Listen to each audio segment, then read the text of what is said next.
saber, cara. Exato. Meu. Pronto, pessoal, vamos começar a nossa aula. Tudo que vocês falaram a partir de agora está sendo gravado. Eu já postei a primeira já do 8º, daqui a pouco eu posto essa.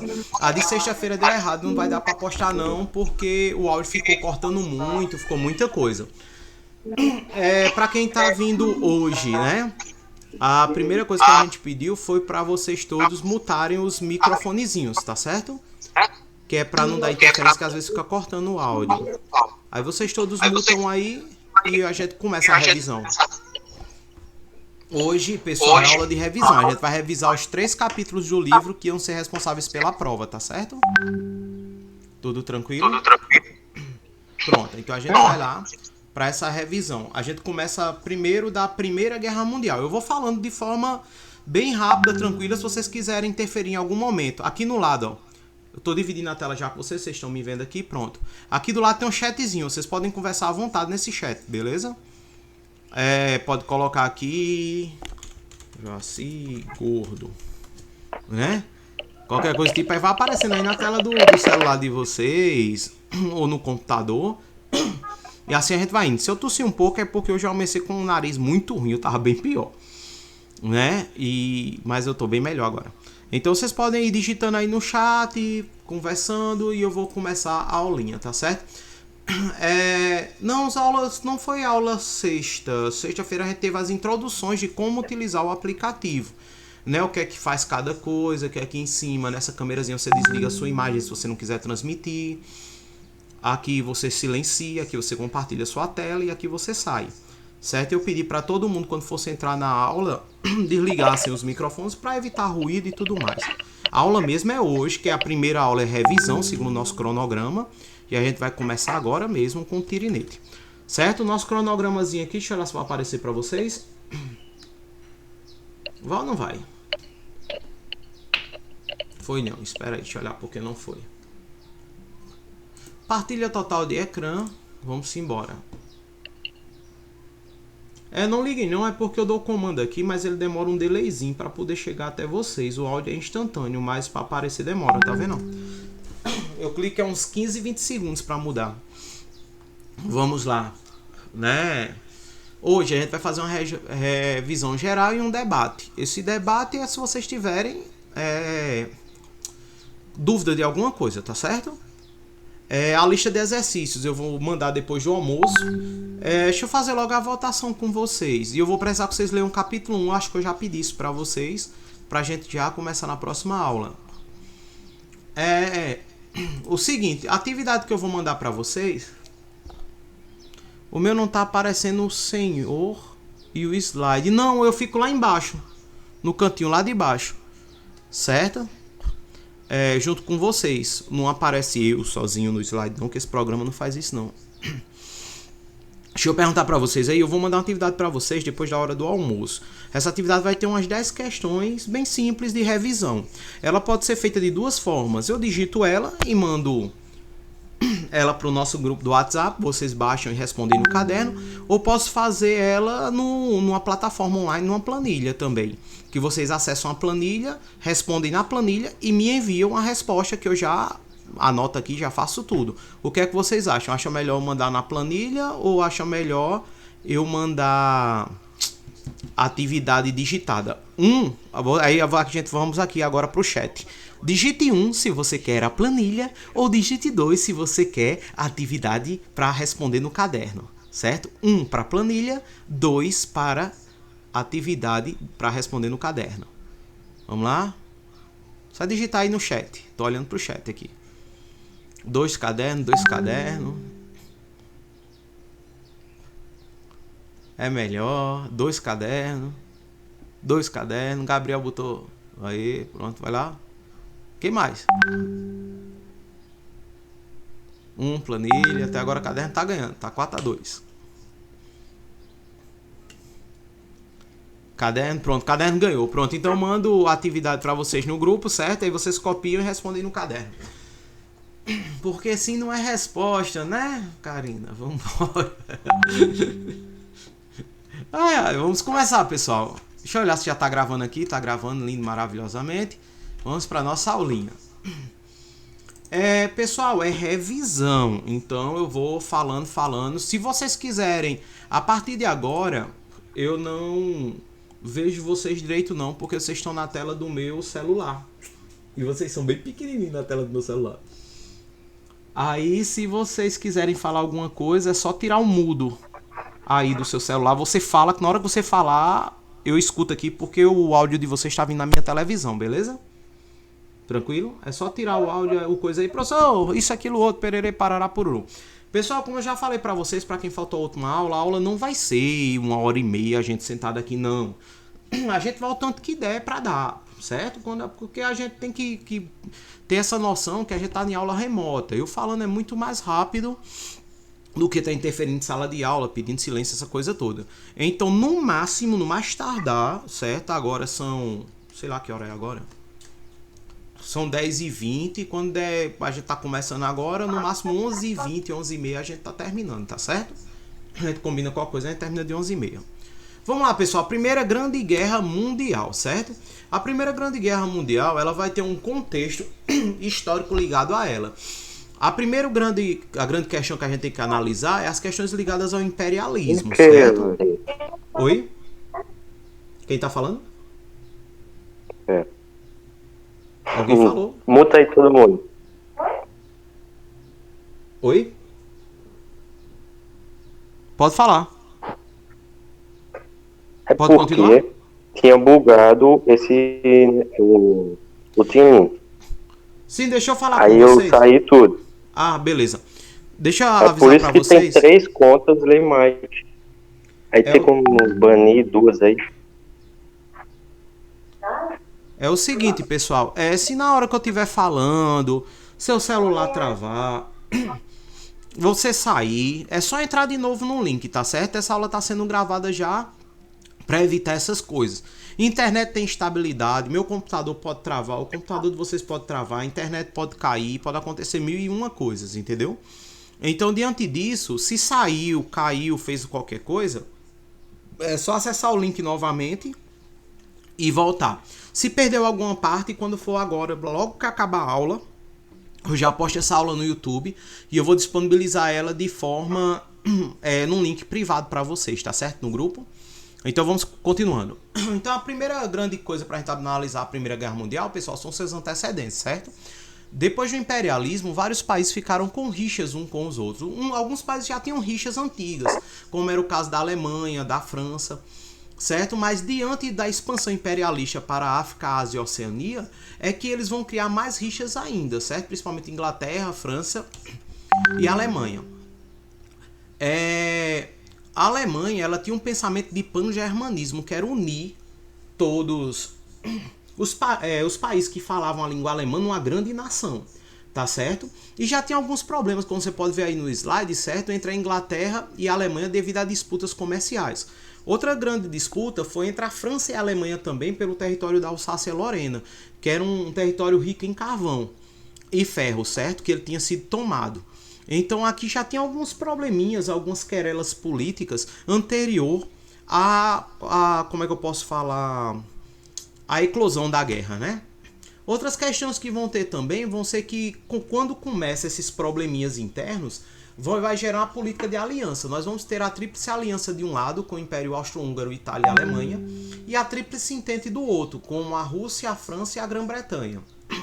O que eram essas alianças? Eram alianças militares, que qualquer movimentação ligada a qualquer guerra que fosse ocorrer, elas iam entrar em formação e iam ajudar, umas ajudarem as outras. Então foram feitas essas alianças. Após serem feitas essas alianças, eles viram que alguns países começaram a organizar a chamada corrida armamentista, ou seja, começaram a criar bombas, criarem armas variadas, certo? E esse período anterior à Primeira Guerra Mundial, ela foi chamada de período da paz armada, que foi um período onde os países começaram a criar bombas, criar a inscrição obrigatória para o exército, né? Que dia de hoje ainda se tem essa inscrição obrigatória para o exército civil militar. E daí foi chamado esse período de paz armada, porque eles não pegaram em armas efetivamente, porém, eles começaram a produzir essas armas. E também já tinha a política de aliança. Tudo estava ligado, desde aquela expansão imperialista, para que se viesse deflagrar essa Primeira Guerra Mundial. Tá certo? Devido a questões de expansão interna e tudo mais. Diante disso, também o Império Austro-Húngaro e a Rússia tinham alguns probleminhas políticos ali, principalmente pela questão da expansão do Império Otomano, certo? A questão da Sérvia também. E tinha a questão também do nacionalismo de alguns países que começaram a exaltar cada vez mais seus líderes nacionais, né? A questão dos líderes internos e tudo mais. E isso fez com que esses países fossem ganhando força cada vez maior. Até que chegou o ponto principal que levou à primeira Grande Guerra Mundial, né? Que vai ser o assassinato de Francisco Ferdinando, que era o herdeiro do Império Austro-Húngaro, por Gravilo Príncipe, certo? Em 28 de junho de 1914. Isso aí fez movimentar todo o sistema de política de alianças e fez com que se deflagrasse a Primeira Grande Guerra Mundial. Quando a Primeira Guerra começa, ela vai ser dividida em algumas fases. Nós vamos ter a primeira fase, a segunda fase e o final da guerra, que é considerado muitas vezes como a terceira fase da guerra. A primeira fase, ela vai ser chamada de Guerra de Movimento. A Alemanha, ela vai implantar esse planozinho aqui, ó, que é esse nomezinho bem esquisito aqui, que é o plano Schlieffen. Deixa eu ver se eu coloco o marcador aqui. Vermelho, isso. Esse plano aqui, ó. Eita, marcar com o mouse é bom, que não é brincadeira, né? O plano Schlieffen, que era uma tática de guerra de atacar duas frentes ao mesmo tempo, certo? Ele foi para um lado e para o outro ao mesmo tempo e com isso conseguiu atacar a Rússia e a França. Ficou a 70 quilômetros de Paris, né? Até que foi vencida ali, contra-atacaram os franceses na primeira batalha do Marne e eles não conseguiram avançar. A segunda fase, ela vai ser uma fase maior, mais complicada e mais conturbada, que vai ser chamada a parte da Guerra das Trincheiras. Como a gente já viu, trincheiras eram esses buracos aqui, ó, que a gente vai ter, ó, cavados aqui no chão, certo? Onde eles se escondiam e onde eles mantinham a linha de guerra. Ou seja, eles faziam essas trincheiras para evitar o avanço do inimigo, tá certo? Elas eram cavadas ali na região de conflito. Então a vida dela era muito complicada. Porque você passava vários meses lá, poderia chover, quando morria alguém ficava o corpo lá mesmo, certo? Então a vida na frente da trincheira não era boa. Você tinha a utilização de gases tóxicos. Como você pode ver aqui, ó, nessa imagem aqui eles estão usando máscaras, ó. Não sei se dá pra ver no slide aí direitinho. Mas eles estão usando máscaras. E essas trincheiras não ficavam muito longe uma das outras. Certo? Ficava a 100 metros, 200 metros. Era bem complicado. A gente viu isso bem direitinho no filme O Último Batalhão, não foi? Que a gente assistiu, a gente deu para ver essas trincheiras e ver como era a vida. Certo? Então a fase das trincheiras gerava doenças variadas. Você tinha que... como é que eu posso dizer? O alagadiço que era causado pelas chuvas. Certo? Você tinha aqui essa frente de batalha, era bem complicadinho. Essa vida nas trincheiras gerava muita morte, né? Outra visão aqui das trincheiras. Certo? E a última e terceira fase da Primeira Guerra Mundial, que vai ser o final dessa guerra, certo? Quando eles vão assinar o tratado. Nesse final da guerra, quando chega em 1915, mais ou menos... só um minuto aqui, pessoal. Bem rapidinho. Deixa eu só resolver uma coisa aqui.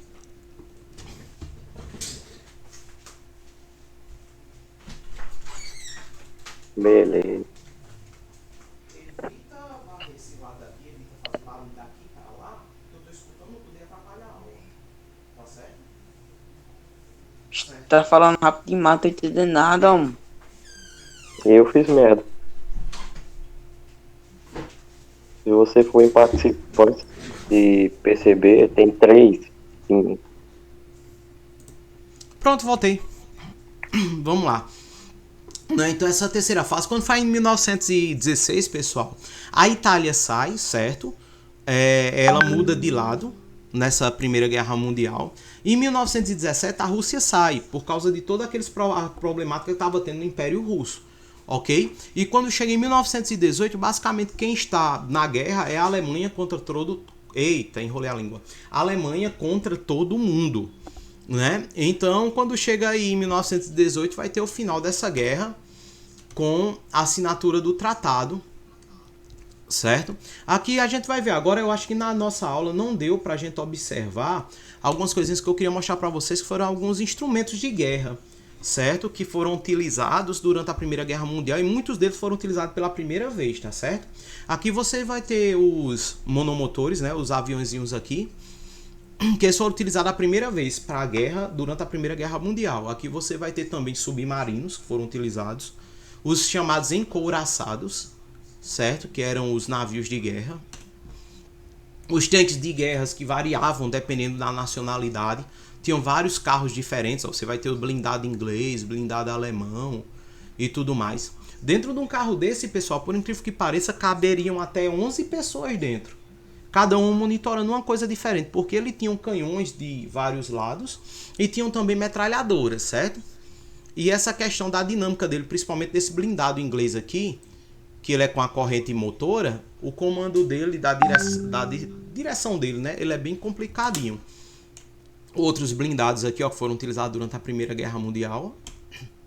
E aqui dentro, ó, como você pode ver, ó, aqui nesse lado você tem duas pessoas aqui monitorando duas metralhadoras. Você vai ter dois oficiais aqui, um observando um lado e o outro aqui, esse aqui deve ser o que manda em tudo, né? Que tá só quietinho sem fazer nada.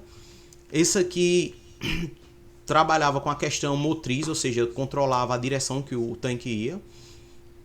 Esses daqui de cima também observavam e dirigiam, que esse aqui ia organizar a questão do motor. Esse aqui já ficava com o olho do outro lado, ó. Esse aqui com a bazuca dianteira e esse aqui armava as bombas, né? Como é que eu posso dizer? Os morteiros para atirar. Então era esse aqui, esse blindado aqui é esse aqui, esse alemão daqui de cima, ó, esse maior. Ok? Então o tamanho dele, a forma que ele trabalhava era bem complicadinho, né? Esse trabalho. Aqui, pessoal, foram desenvolvidas também metralhadoras, ó. O pessoal perguntava para que servia isso aqui. Normalmente isso aqui era água ou líquido para resfriar. Porque devido à metralhadora atirar várias cápsulas ao mesmo tempo, esquentava muito essa parte da frente dela aqui. Então tinha que ter sempre um líquido aqui na base para poder estar resfriando. Tá certo? Essas eram as primeiras inovações. Essa aqui era apoiada numa bicicleta, ó. E as outras também. Essas aqui já eram as artilharias maiores, ok? Você pode ver que sempre na frente de batalha eles estão de máscara devido aos gases tóxicos, ok? Que eram utilizados na época. E essas aqui já são as maiores. Olha o tamanhozinho dessas besteirinhas aqui, ó. E depois foi assinado, pessoal, em 1919, início de 1919, o Tratado de Paz, certo? Que foi chamado Tratado de Versalhes, na cidade de Versalhes. Esse tratado, ele fazia com que a Alemanha, basicamente, perdesse tudo que ela tinha ganho. Ela teve que ceder o território da Alsácia-Lorena, ela não poderia ter um exército interno. Isso foi bem complicado para a Alemanha. Isso levou a Alemanha a ficar com raiva. E isso vai ser um tema que a gente vai ver lá na frente quando a gente for trabalhar a Segunda Guerra Mundial. Ok? Aqui vai ter algumas determinações do Tratado de Versalhes que vão afetar diretamente a Alemanha. Se você observar aqui, vai estar dizendo que ela não pode ter um exército, não pode trabalhar com expansão, né? Não pode um monte de coisa. Ok? E fora isso, tinha que pagar um valor fixado de aproximadamente 33 milhões de dólares por ter feito essa guerra, né? Então caiu tudo para cima da Alemanha. E a Grande Guerra Mundial vai ser como se fosse uma revanche. Um pensamento de revanchismo por parte da Alemanha.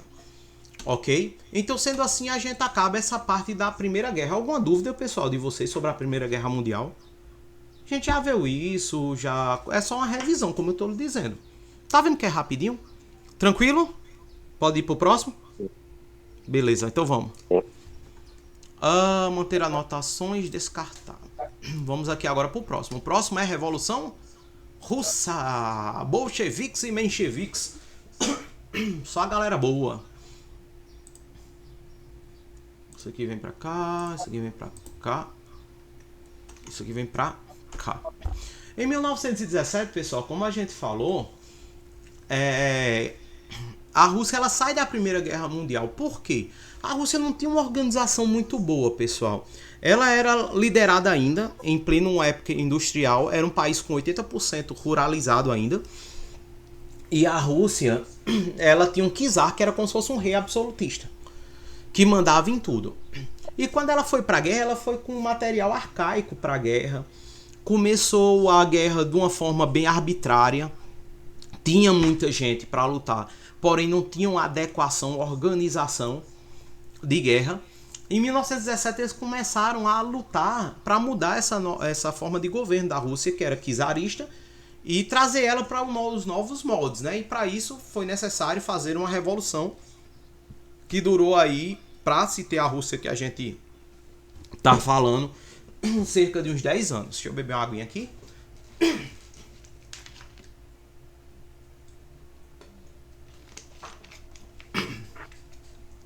Quais eram os principais problemas da Rússia, pessoal?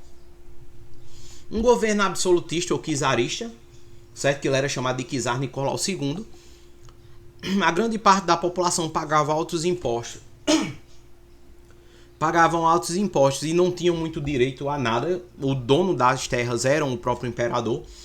Tanto que ele se dizia que ele era o dono da Rússia. E a Rússia ainda era um país basicamente agrário em meio à segunda fase da Revolução Industrial.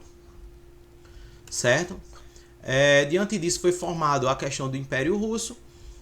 E diante disso começou aos poucos a industrialização na Rússia. Quando começa a industrialização na Rússia, começa também o pensamento ligando-se à contraposição ao rei, né, que era o czar, e a contraposição também aos industriários. Os industriários na Rússia, certo, que dominavam aqui a agricultura, eram chamados de kulaks, que eram os grandes proprietários, que mais tardiamente eles entraram também para dominar as indústrias. Ou seja, era como se fosse uma nobreza, certo? Estava na mão de poucas essas indústrias. Essas indústrias elas ganhavam muito dinheiro e exploravam muito o trabalhador. Alguém tá falando? Não, né? Beleza, então vamos lá. Então, diante disso, vão surgir alguns pensamentos contra o domínio dessas grandes empresas, certo? Que seria o chamado socialismo científico de Karl Marx e de Friedrich Engels, né? Que a gente vai ver no Manifesto Comunista. O que seria esse pensamento, pessoal? Eles pensavam da seguinte forma: o dono da indústria ele lucra só. Ele vende, faça o exemplo aqui comigo, preste um pouco de atenção. Você trabalha na Alpargatas, ou você conhece alguém que trabalha na Alpargatas, certo? Ele tem que fazer, no mínimo, suponha, só uma suposição, 100 pares de sandálias por hora, certo? Cada par de sandália desse, imagine aí, que cada par de sandália desse, vamos botar um valor baixo, vamos botar R$10. Mas eu sei que não é, eu sei que é 20, 30, 40, né? Mas vamos botar que é R$10. Ele tem que fazer 10 pares de sandália por hora. 10 não, 100. 100 pares de sandália por hora. Ele trabalhando o que ele trabalha 8 horas por dia, 8 vezes 100 vai dar o quê? 800, né? Assim? 800 pares por um dia de trabalho. Se ele vende cada par desse, se a empresa vende cada par desse a R$10, certo? Você vai ter a cada hora de trabalho R$100 que a empresa vai lucrar, que ele vai estar fazendo 100 pares, né? Por hora. Não é isso? Vamos fazendo as contas. Deixa eu pegar um caderninho aqui e fazer as contas para não errar. Cadê meu caderno? Tá aqui não. Deixa eu fazer as anotações aqui na tela aqui. Espera aí. Deixa eu abrir aqui. Vocês estão vendo minha tela, né? Sim. Pronto. Deixa eu vir aqui, ó.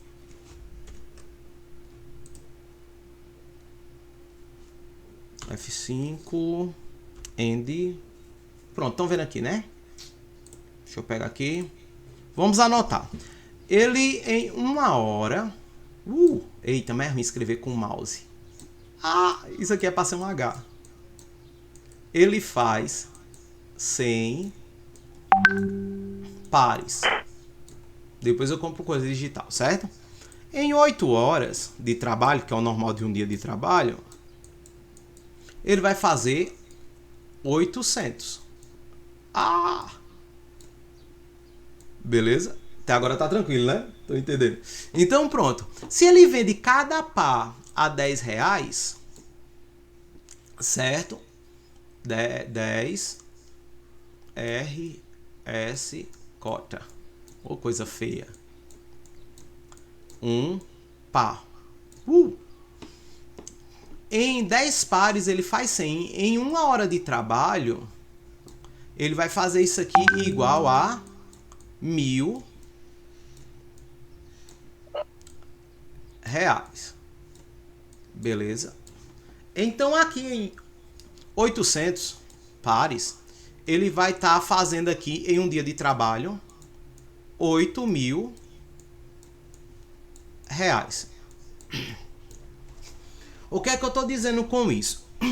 Marx e Engels começou a perceber que o trabalhador era muito explorado. Por quê? Se você for para a nossa lógica de hoje, R$1.000 é o salário de um trabalhador. Que ele vai trabalhar 8 horas por dia durante 20 dias no mês, 22 dias, dependendo de quantos dias a semana tenha, né? Até, assim, não quantos dias a semana tenha, mas quantos dias ele trabalha por semana. Seria certo isso. Ele trabalha no mínimo 6, né? Quem trabalha no regime de 8 horas, trabalha de segunda a sábado, folgando domingo. Então, ele vai trabalhar aqui 6 dias por semana, às 8 horas. Mas só que em 1 hora de trabalho que ele trabalha, ele já tira o trabalho dele. Esse resto aqui que sobra, Marx vai chamar isso aqui de mais-valia. Certo? Que é um valor agregado no trabalho do trabalhador. E esse lucro aqui que tem de R$7.000, né? Que ele vai trabalhar o quê? Ele vai tirar 8.000 aqui, mas ele só vai pagar 1.000 pro trabalhador. O lucro vai ser muito maior do que 8.000. Isso aqui eu tô falando, em um dia ele tem um lucro de R$7.000, né? Marx vai questionar isso.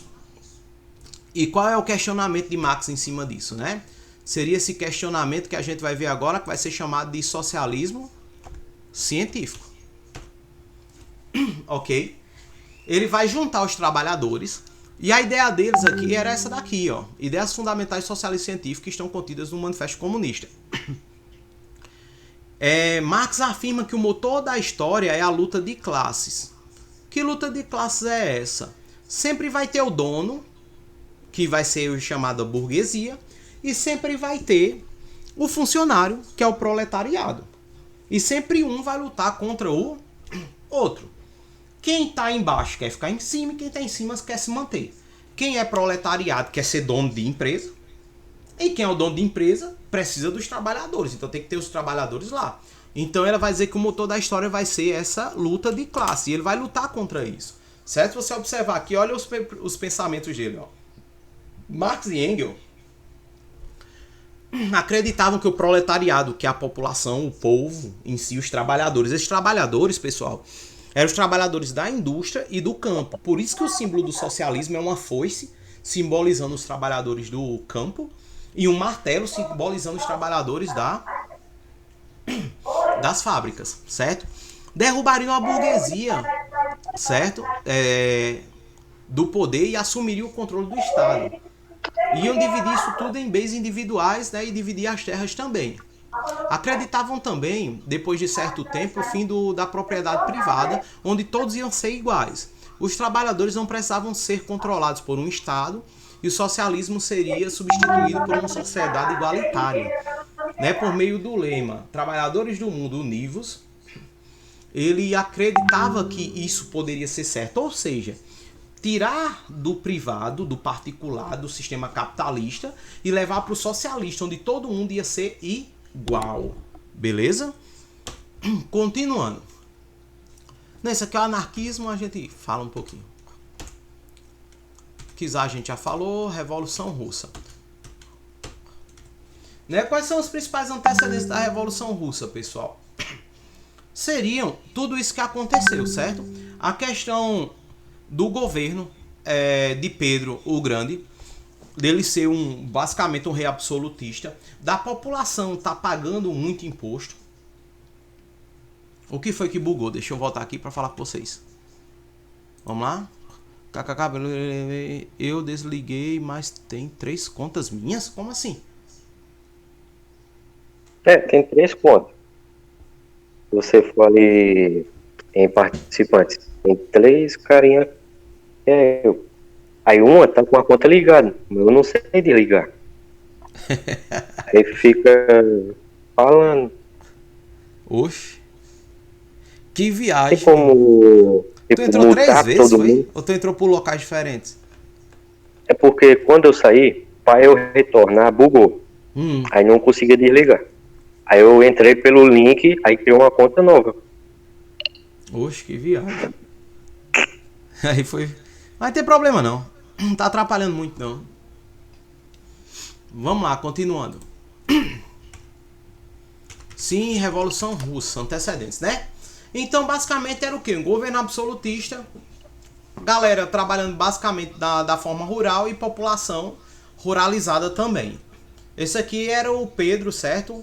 Da Rússia, chamado Pedro o Grande. Como vocês sabem, esses governos absolutistas, cada um botava seu nome, né? Com um título de nobreza, de crescimento e tudo mais tal, que era para mostrar sua soberania. Esse aqui era o domínio da Rússia, pessoal, durante o governo de Pedro, certo? Em 1913. Pedro não, Nicolau. Primeiro foi Pedro, depois Nicolau. A Rússia hoje, se eu não me engano, ainda é o primeiro país em tamanho do mundo, certo? Então a Rússia ainda dá um trabalhozinho grande para o mundo todo. A questão da industrialização foi bem tardia, teve vários confrontos. O que era que os operários queriam, pessoal? A galera das empresas trabalhavam 100% exploradas. Como elas eram muito exploradas, o que era que acontecia? Elas queriam um mínimo de leis e regras para poder trabalhar. Lá trabalhava mulher, homem, menino, né? Trabalhavam 16 horas, 20 horas por dia, né? Então era muito complicado o trabalho. Como você pode ver aí, eles estavam pedindo o quê? Coisas simples, jornadas, né? Diárias de 12 horas, né? Lutavam contra as más condições, ok? Foi daí onde veio a questão do socialismo revolucionário, né? Essa questão mais revolucionária de pegar em armas e tudo mais. E diante disso foram surgindo partidos políticos, ok? Dentro da Rússia. Esses partidos políticos, o czar, ele foi abrindo aos poucos, certo? Quando chegou em 1905, teve um probleminha lá, que o pessoal começou a se revoltar. Foram na frente do palácio do czar, que foi chamado de Domingo Sangrento.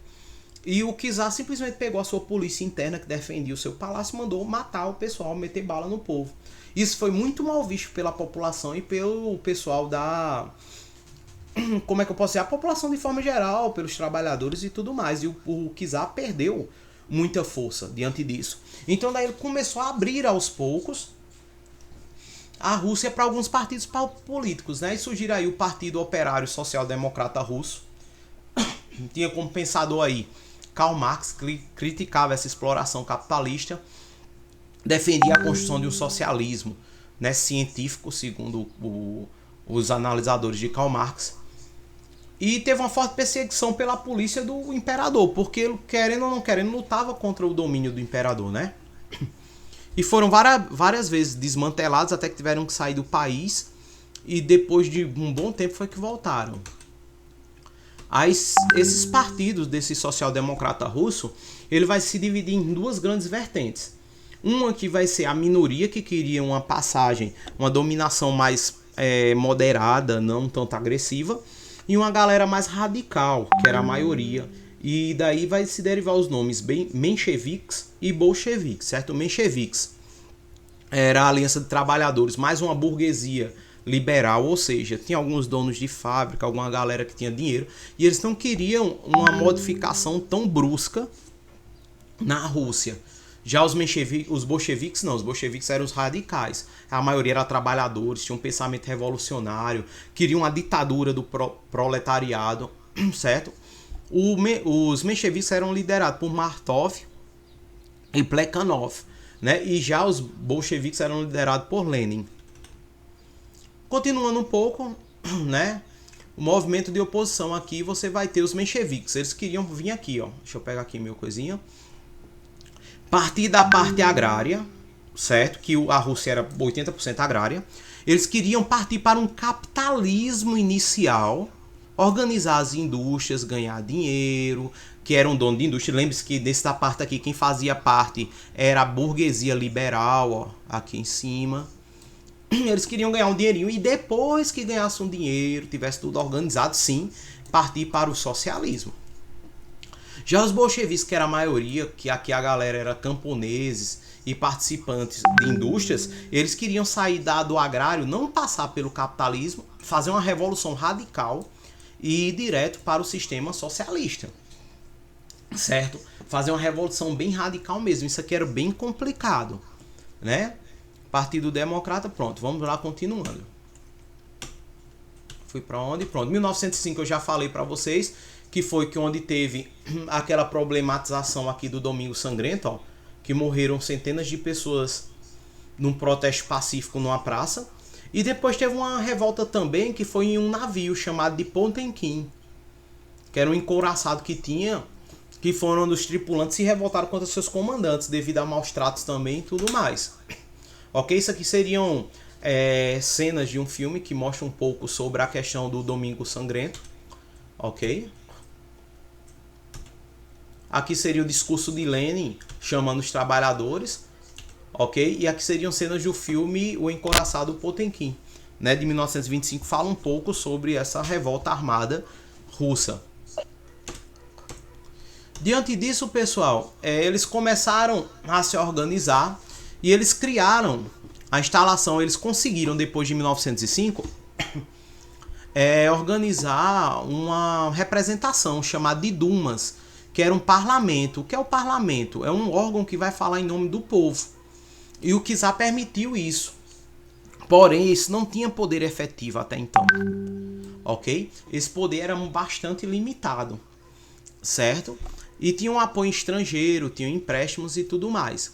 Aí depois da Primeira Guerra Mundial, mais de 13 milhões de soldados foram mobilizados. A Rússia não tinha dinheiro, a galera ia para a guerra, passava fome, né? Então daí eles começaram a fazer greves e tudo mais tal, e a Rússia começou a se complicar cada vez mais. E a Rússia não foi bem na Primeira Guerra, como a gente viu. Por quê? Algumas questões aqui, ó.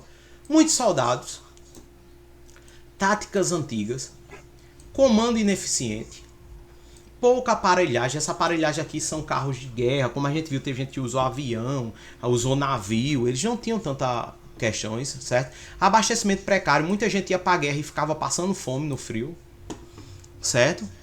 Então, e derrotas constantes, isso vai fazer com que o czar perdesse o controle do país, ok? E cada vez foi perdendo, até que o czar, ele vai sair. Em fevereiro ele vai ser deposto e ele vai fugir da Rússia. E daí vai ser instaurada o momento revolucionário. Certo? Esse projeto revolucionário aí vai se aproveitar dessa situação crítica e vão tomar o poder de Nicolau II. Certo? O parlamento, ele vai ser liderado no primeiro momento por uma aristocracia e pela burguesia, que era a galera que tinha dinheiro. Certo? E vão nomear Alexandre Kerensky para ficar no poder. Só que lembrem-se, nesse primeiro momento, quem pega o poder é o pessoal que tem dinheiro. Eles não queriam fazer uma reforma tão radical. Então isso não era o que eles queriam. A galera da Rússia toda queria tiro, porrada e bomba, né? Eu quero quebrar no fight as coisas, né? Estão dando para entender direitinho, pessoal, até agora? Tá rápido, tá devagar? Como é que tá o moído aí? Primeirinha? Então vamos continuar. Tá um pouco rápido. Beleza. Lembre-se que tudo isso está sendo gravado, viu? Depois eu vou disponibilizar para vocês. Certo? Então foi concedida a anistia, que era o perdão de tudo que teria feito, né? Contra o Estado. Lenin, que estava fora, que era mais radical, e Trotsky, eles voltam, certo? Trotsky era filósofo também, escritor. E quando eles voltam, eles vão fazer uma frente mais radical. E a primeira coisa que eles vão fazer, pessoal, durante a Revolução, eles queriam que sair da guerra, vão tirar, por enquanto, no primeiro momento, Kerensky, ele vai permanecer com a Rússia na guerra, mas logo após ela vai sair. Vão conceder a liberdade individual, vão reduzir a jornada de trabalho para 10 horas por dia e a liberdade de imprensa também, certo? A Revolução Russa, ela não foi tão simples como se pensa. Elas vão ter algumas fases. E logo após ela vai demorar um pouco para tentar se estabilizar até 1930, tá certo? Então as fases vai ser a Revolução Branca, que não teve tanto moído, vai ser esse início, né? Agora vai ter a Revolução Vermelha, quando vai ter realmente um atrito aí entre bolcheviques e mencheviques. E a Guerra Civil. Ok, vamos lá. Revolução Branca vai ser o governo provisório de Kerensky, que ele vai diminuir mais ainda as horas, certo? Estava em 10, ele vai diminuir para 8 horas diárias, vai dar anistia aos presos políticos, que é o perdão de tudo que eles tinham feito contra o país, e direito de expressão. Qual foi o erro que Kerensky teve, certo? Ele não se preocupava com a terra e com a alimentação do povo, ele estava trabalhando para a indústria, ele estava trabalhando para o pessoal que tinha dinheiro, certo? E ele manteve a Rússia na Primeira Guerra Mundial, no início de 1917. E isso a população não estava gostando. Ok? Então o pessoal não vai gostar tanto desse governo de Kerensky. A dita Revolução Vermelha vai ter o apoio maciço da população, inclusive militares, e vão tomar o poder, certo, da minoria. Vai fazer um conselho comissário do povo e a liderança disso vai ser feito por Lenin. E Lenin já vai pregar o tão conhecido, né, lema dele, que vai ser terra, pão e paz. Terra para a população poder plantar, paz com a saída da Rússia da Primeira Guerra Mundial e pão, que era a disponibilidade de alimentação para todo mundo, né? Então ele vai fazer o pedido de paz, certo? O Tratado Brest-Litovsk. Aí vai confiscar as terras aqui. Opa, passei de vez. Vai confiscar aqui as terras, né? Das sociedades privadas, ou seja, daqueles donos de terras. E isso vai gerar, a próxima fase vai ser a guerra, certo? E vai pegar todas as empresas que eram particulares, privadas, vai estatizar, tornar do Estado. Diante disso, vai ter a Revolução de 17, né? Que vai ter o lema aí, como eu já falei, né? Paz, terra e pão, ou pão, paz e terra. A ordem dos fatores não altera o produto, né? O viaduto. A ordem dos tratores não altera o viaduto. A ordem dos fatores não altera o produto. Quase a mesma coisa, né? E ele vai fazer uma guarda vermelha chamada de Soviets, liderada por Trotsky. Ok? E daí, quem é que não vai gostar dessas decisões tomadas por Lenin? Lenin era radical. Os que não eram radicais aqui não vão gostar dessa decisão tomada por Lenin.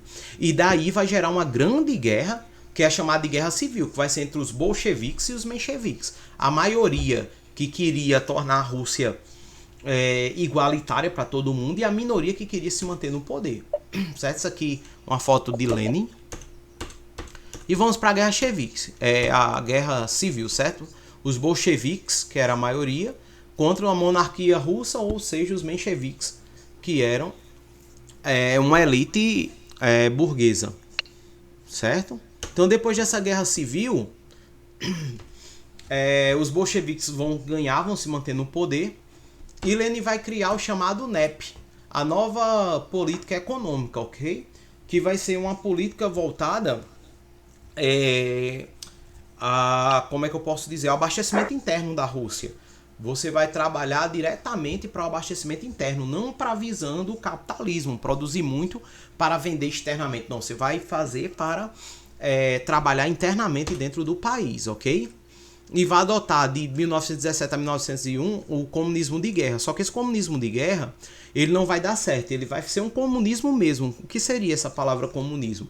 Vai ser tudo de comum apoio e comum partilha, certo? E a empresa não começou a gerar muito, porque não tinha como lucrar. Depois ele cria o NEP, que é essa nova política econômica, que no primeiro momento ele se torna totalmente socialista. Todas as empresas que eram privadas se tornam do Estado. Essa empresa se tornando do Estado, não tinha como você lucrar. Você não poderia abrir um armarinho, você não poderia abrir uma loja de calçado, uma loja de qualquer coisa do tipo. Não. Você teria que fazer somente o que o governo manda, da forma que ele determina. Certo? Então assim não estava gerando muita renda para o país como um todo. Então quando ele gera o NEP, né, ele vai fazer uma economia mista, ou seja, vai ser privada, porém vai ser totalmente dominada pelo governo. Vai ser uma economia que a gente chama de economia planificada. Tô com fome. Espera aí que eu paro, Karina. Deixa eu olhar a mensagem de vocês. Acaba de que horas? Tô com fome, tô com sono.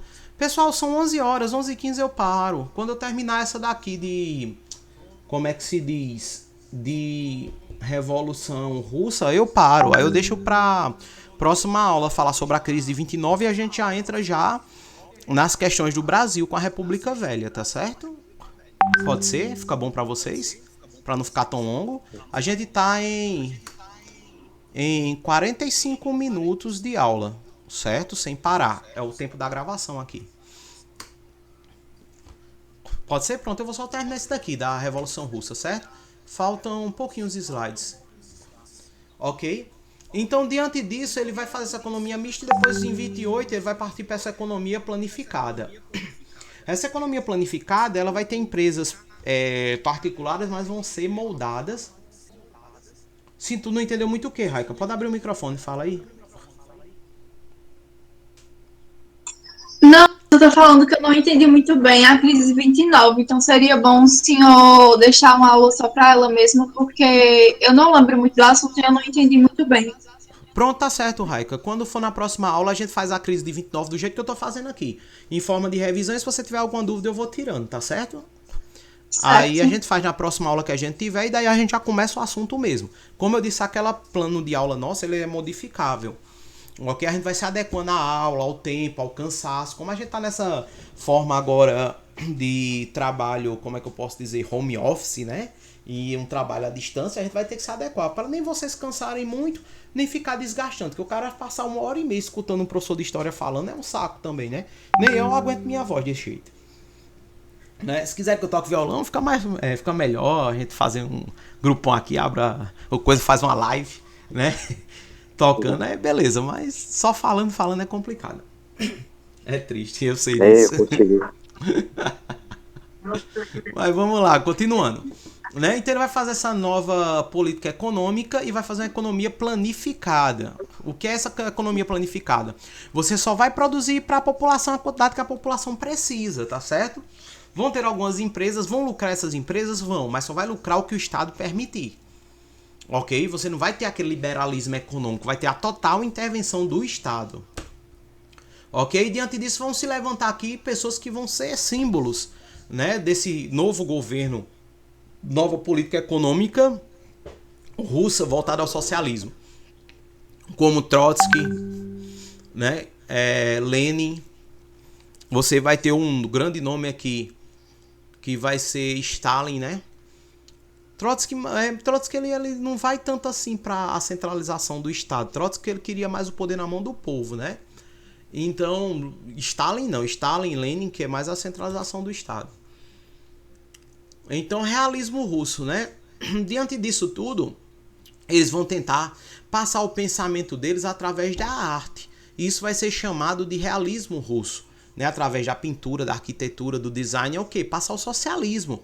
É o realismo socialista que está diretamente associado ao comunismo ortodoxo, né? Onde a centralidade do poder não vai estar nas pessoas, mas vai estar no líder, certo? Então, o socialismo russo vai ser um pouco diferente, vai ser bem diferente do socialismo científico. Marx queria que cada um se administrasse no final do processo. Aqui não, você vai ter um Estado forte. A base maior do socialismo russo, né, que vai estar com base lá também, quando a gente for ver os regimes totalitários, né? Vai ser tudo pelo Estado, nada além do Estado. Vai ser um centralismo do poder.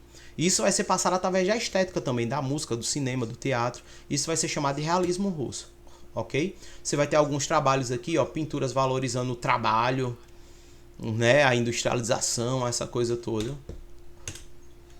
Cadê? Passei tudo? Não, aqui. Vai ser feito também, pessoal, uma guarda vermelha, certo? Que é para lutar contra os radicais, certo? Essa guarda vermelha vai ser organizada por Trotsky e vai ser formada por tropas de operários e soldados, certo? Eles queriam uma revolução mais radical e já os outros não, queriam uma coisa mais tranquilinha, uma coisa mais de boa, né? Você vai ter aqui os soviéticos, que era a Assembleia de Soldados, Marinheiros e Trabalhadores, que vão formar essa guarda vermelha, certo? Os casacos vermelhos, assim vão ser chamados. Você vai ter a Comissão do Conselho do Trabalho e da Defesa, que vai ser formada aqui em 28. Ok? Você vai ter os sovkhozs, que são fazendas do Estado para os próprios camponeses trabalharem, recebendo saláriozinho e tudo mais, certo? Era um salário irrisório, muito pouco mesmo. Kolkhozes, que era a cooperação da produção, onde os camponeses recebiam pequenas parcelas de terras que eles poderiam explorar entre si. Isso aqui é bem parecido com o processo feudalista, certo? Quando você tinha o feudo, você dava um pedaço de terra para aquela pessoa. Então era basicamente isso aqui que ocorria, ok? E o socialismo real. Pessoal, deixa eu olhar para vocês aqui, que vocês não vão me ver mais. Meu celular, eu não sei o que houve não. Meu celular ele descarregou 100% mesmo estando na tomada. Eu não sei como eu consegui fazer isso não. Certo? Foi uma coisa aqui meio louca.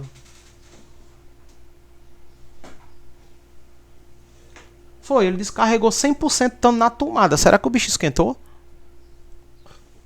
Espera, Luane, vou terminar agora, Luane. Calma. Certo? E para terminar, você vai ter o socialismo real, que já é uma dissidência do socialismo, certo? Que é baseado na estrutura planificada. Você não vai produzir 10 calçados para vender. Você vai produzir, se tem 2 pessoas na sua casa, você só vai produzir 2 calçados, ok?